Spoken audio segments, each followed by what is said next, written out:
Welcome to Wednesday. It's June 21st, 2023. Yes, it's the first official day of summer, at least when it comes to what it says on the calendar. Your Day Weather Podcast brought to you today by Cowboy State Daily.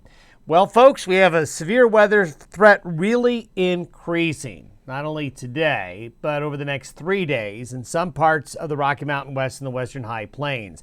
We got a little bit of a taste of that yesterday in parts of east central and northeastern Wyoming, the northern panhandle of Nebraska, and up into the Dakotas. Some big towering cumulonimbus clouds, beautiful thunderstorm photos rolled in yesterday evening from folks, and we're going to see this pattern, these big thunderstorms, becoming more widespread here in the coming days. Now, for you folks that are on the western side of the divide, where you've been cooler and kind of damp over the last few days, drier air is moving into areas there. Now, on the other side of the mountains is where the weather action is going to be.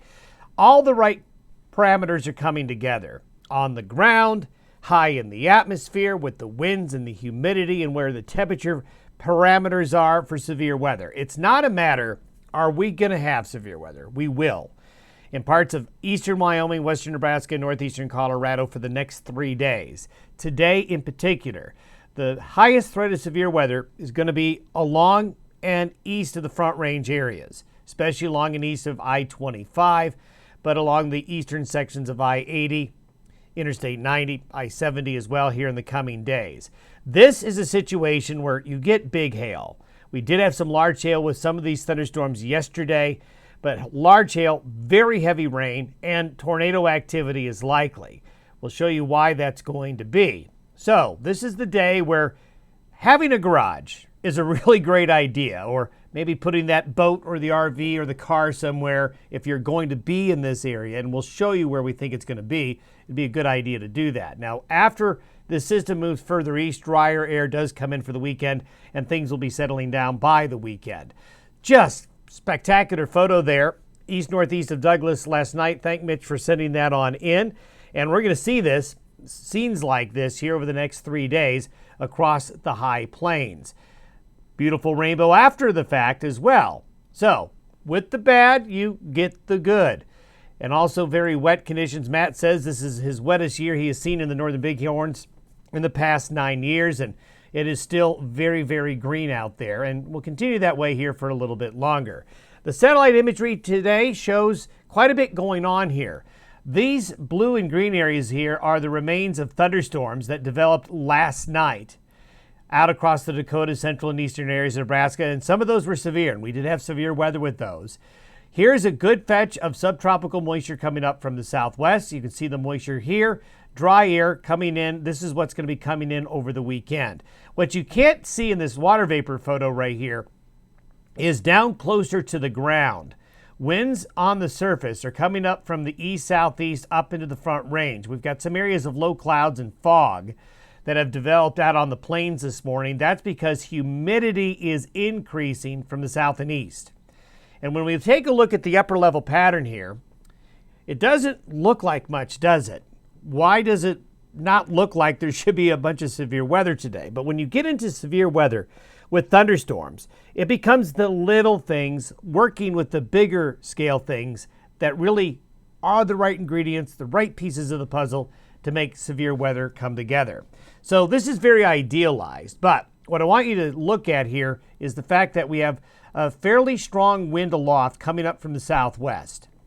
And we're going to represent this green arrow with that southeast moisture flow coming up from the south and east.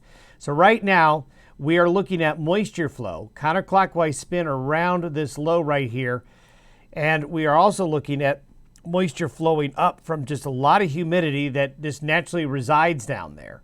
At the same time, we have this strong southwest wind aloft.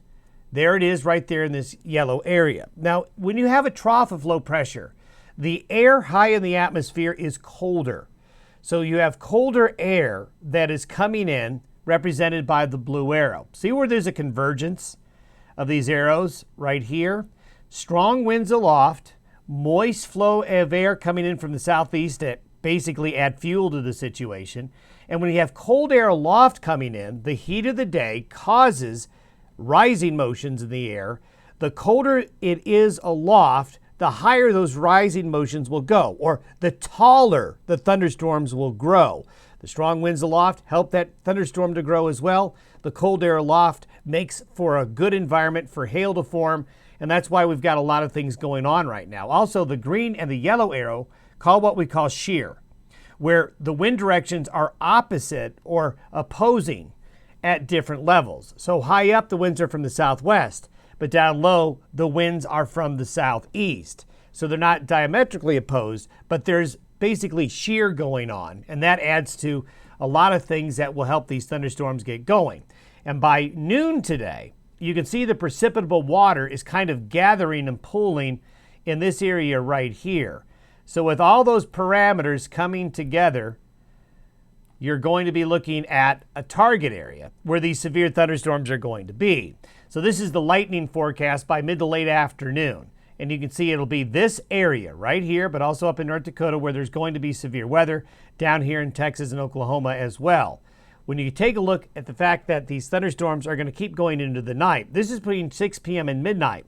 So these thunderstorms, some severe, may go into the nighttime hours, and even by tomorrow morning, there's going to be activity. So they're going to start this afternoon, and the threat of thunderstorms are going to be going into the overnight hours. And notice, a lot of this is long and east of the Front Range, while west of the Divide, drier conditions are going to be developing. And here's the risk for severe weather today, especially in that yellow area. But when you look at the areas that are going to have the highest threat of severe weather, that black cross-hatching there is the highest risk of large hail today. That's the area where hail has the biggest chance of forming. Climatologically speaking, that's exactly where you have some of the highest incidents of hail throughout the course of the year. Eastern Wyoming, western Nebraska, northeast Colorado. The other shades show where the risk is there as well. So if you live in these areas, you really need to watch out for a high risk of hail today and do what you can to protect things. If you do that, maybe that will make the thunderstorms go away, because we are going to have big hail today, especially in these areas. But there is a high risk of tornadic activity as well due to that shear area, that wind from the southeast near the ground and the wind aloft from the southwest. That is a really good environment to generate the possibility of tornado activity. So you're going to see a lot of severe storm weather chasers out in this region here for the next couple of days. Now, this doesn't stop. This is for tomorrow. The thunderstorm development tomorrow, again, is in a similar area because the pattern is very, very slow to change. So here's the risk of severe weather tomorrow. Again, that Front Range of southeastern Wyoming and into northern Colorado. Hail is going to be another big threat on Thursday as well. Then as we get on into Friday, the trough, notice it's still back over northwest Utah, southern Idaho there. It's beginning to move a little bit more, but basically it's a similar environment.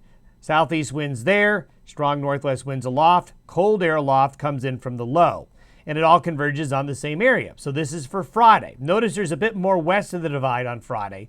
Showers and thunderstorms pick up, but the Front Range areas are going to really be in the bullseye over the next 3 days. So this is a period of time over the next 3 days where if you're an insurance agent, you're kind of dreading what's going to be going on here. Now, this is the severe weather threat for Friday. So you can see that for 3 days in a row, the same general area will have a lot of activity. Have yourself a good Wednesday. We'll see you tomorrow, and hopefully we'll get through the next 24 hours with nothing too bad. But keep your eyes to the skies today.